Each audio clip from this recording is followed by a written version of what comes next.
ओम शांति। 20 जून 2025। आज का पुरुषार्थ। बाबा कहते हैं, मीठे बच्चे, बाप का प्यार लेना हो तो आत्म अभिमानी होकर बैठो। बाप से हम स्वर्ग का वर्षा ले रहे हैं, इस खुशी में रहो। संगम युग पर तुम ब्राह्मण से फरिश्ता बनने के लिए पवित्र बनने की गुप्त मेहनत करनी पड़ती है। तुम ब्रह्मा के बच्चे संगम पर भाई बहन हो, भाई बहन की गंदी दृष्टि रह नहीं सकती। स्त्री पुरुष साथ रहते दोनों अपने को बीके समझते हो। इस स्मृति से जब पूरा पवित्र बनो तब फरिश्ता बन सकेंगे। मीठे मीठे बच्चों, अपने को आत्मा समझकर यहाँ बैठना है। ये राज तुम बच्चों को भी समझाना है। आत्मा अभिमानी होकर बैठेंगे तो बाप के साथ प्यार रहेगा।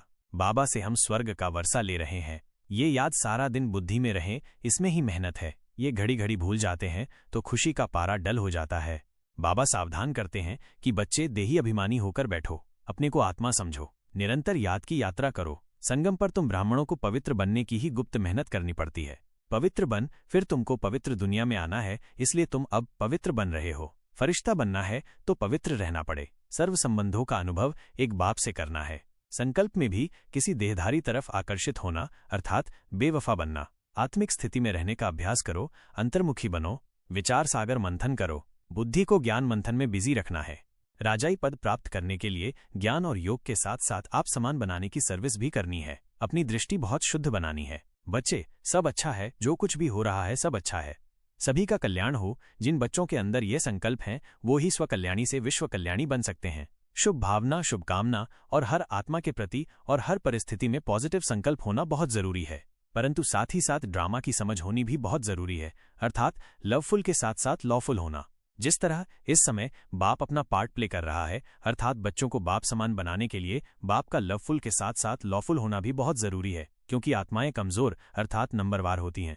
इस समय स्थिरता के साथ साथ समझ होना भी अति आवश्यक है, क्योंकि यह बिल्कुल तमोप्रधान दुनिया और तमोप्रधान आत्माएं हैं। इनके बीच रहते स्वयं की समझ के साथ ही अर्थात हर आत्मा के साथ किस रीति एडजस्ट होना है, इस समझ के साथ ही आप सदा स्थिर रह सकते हो। गृहस्थ व्यवहार में रहते भी योग युक्त और युक्ति युक्त व्यवहार से संपूर्ण पवित्रता धारण करनी है। देखो बच्चे, टीचर की पढ़ाई तो खत्म हो चुकी है, अर्थात टीचर का रोल खत्म हो चुका है, किंतु बाप अपने बच्चों को अपनी सीट देने से पहले अर्थात बाप का रोल फिनिश कर आपको बाप समान बनाने से पहले आपको महीनता से समझानी दे रहा है, ताकि आप ठीक रीति अपनी जिम्मेवारी संभाल सको। देखो बच्चे, बाबा अंत तक आपके साथ रहेगा और अंत में सद्गुरु बन अपने मास्टर सद्गुरु बच्चों के साथ सारे विश्व का कल्याण कर घर शांतिधाम चला जाएगा। अच्छा, ओम शांति। कुछ मुख्य बिंदु और गहन स्पष्टीकरण। 1. आत्म अभिमानी स्थिति और बाप का प्यार। गहन स्पष्टीकरण। बाबा इस बात पर जोर दे रहे हैं कि यदि हम बाप का प्यार और स्वर्ग का वर्षा चाहते हैं तो हमें अपनी आत्मिक स्थिति में स्थित होना होगा। आत्म अभिमानी होने का अर्थ है स्वयं को शरीर न समझकर आत्मा समझना। जब हम खुद को आत्मा समझते हैं तो हम परमात्मा से एक सीधा प्रेमपूर्ण संबंध स्थापित कर पाते हैं। ये स्मृति हमें ये एहसास दिलाती है कि हम ईश्वर की संतान हैं और उसके द्वारा दी जाने वाली स्वर्गीय विरासत के हकदार हैं। ये खुशी हमें पूरे दिन उत्साहित रखती है और हमारी एकाग्रता को बढ़ाती है। 2. ब्राह्मण से फरिश्ता बनने की गुप्त मेहनत, पवित्रता। गहन स्पष्टीकरण। संगम युग, इस समय पर हम ब्राह्मण आत्माएं हैं जिन्हें फरिश्ता बनने का लक्ष्य दिया गया है। फरिश्ता बनने का आधार पवित्रता है। ये पवित्रता केवल स्थूल नहीं बल्कि मन, वचन और कर्म की पवित्रता है। भाई बहन की दृष्टि। बाबा विशेष रूप से इस बात पर प्रकाश डालते हैं कि ब्रह्मा के बच्चे होने के नाते हम सभी भाई बहन हैं। इस स्मृति से एक दूसरे के प्रति गंदी दृष्टि या कामुक भावना समाप्त हो जाती है। जब स्त्री और पुरुष साथ रहते हुए भी खुद को बीके ब्रह्मा कुमार कुमारी समझते हैं तो यह स्मृति उन्हें पूर्ण पवित्रता धारण करने में मदद करती है, जिससे वे फरिश्ता बन सकते हैं। गुप्त मेहनत। पवित्रता धारण करना एक गुप्त मेहनत है, क्योंकि ये मुख्य रूप से मन और संकल्पों पर काम करने से संबंधित है। बाहरी रूप से सब कुछ सामान्य लग सकता है, लेकिन भीतर ही भीतर आत्मा अपने पुराने स्वभाव संस्कारों को छोड़कर शुद्ध हो रही होती है। 3. स्वर्ग के वर्षे की याद और खुशी का पारा। गहन स्पष्टीकरण।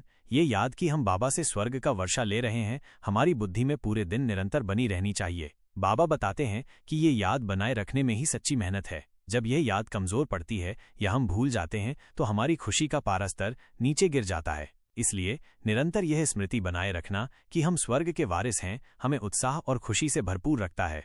4. देही अभिमानी और निरंतर याद की यात्रा। गहन स्पष्टीकरण। देही अभिमानी होना और स्वयं को आत्मा समझना पवित्रता की कुंजी है। यह केवल एक बौद्धिक समझ नहीं बल्कि एक अनुभवजन्य स्थिति है। निरंतर याद की यात्रा का अर्थ है हर पल हर कर्म करते हुए परमपिता परमात्मा को याद करना। यह एक आध्यात्मिक अभ्यास है जो हमें माया के प्रभाव से बचाता है और हमारी आत्मा को शक्ति प्रदान करता है।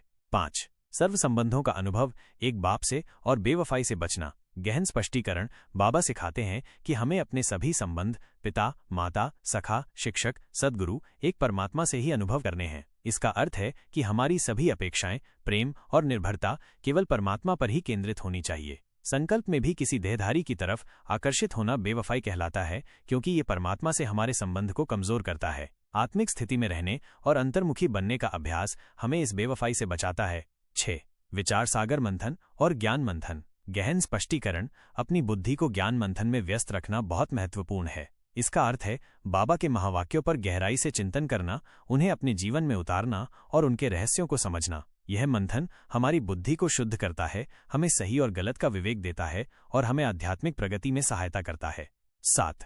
राजाई पद, दृष्टि की शुद्धता और आपसमान सर्विस। गहन स्पष्टीकरण, राजाई पद, स्वर्ग का राज्य प्राप्त करने के लिए केवल ज्ञान और योग ही पर्याप्त नहीं है, बल्कि आप समान बनाने की सर्विस भी करनी है। इसका अर्थ है दूसरों को भी बाबा का ज्ञान देकर उन्हें अपने जैसा बनाना। इसके लिए हमारी दृष्टि बहुत शुद्ध होनी चाहिए, हर आत्मा को आत्मा के रूप में देखना, किसी भी देह अभिमान या विकार के बिना।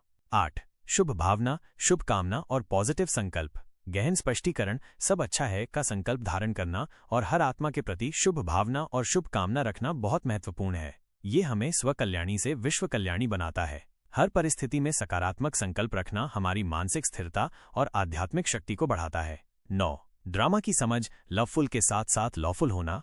गहन स्पष्टीकरण, बाबा समझाते हैं कि हमें ड्रामा सृष्टि चक्र की गहरी समझ होनी चाहिए। इसका अर्थ है परिस्थितियों को स्वीकार करना और ये समझना कि हर चीज एक पूर्व नियोजित योजना के अनुसार हो रही है। बाबा खुद लवफुल, प्यार भरा होने के साथ साथ लॉफुल, नियमबद्ध भी हैं। वे बच्चों को प्यार देते हैं, लेकिन साथ ही नियमों और मर्यादाओं का पालन करने के लिए भी प्रेरित करते हैं, क्योंकि आत्माएं कमजोर होती हैं और उन्हें सही मार्गदर्शन की आवश्यकता होती है।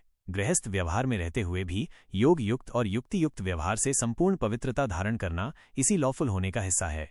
10. बाप का रोल और जिम्मेदारी सौंपना। गहन स्पष्टीकरण, बाबा कहते हैं कि टीचर का रोल ज्ञान देना अब पूरा हो चुका है। अब बाप अपने बच्चों को अपनी सीट विश्व कल्याण की जिम्मेदारी सौंपने से पहले उन्हें बहुत महीनता से समझा रहा है।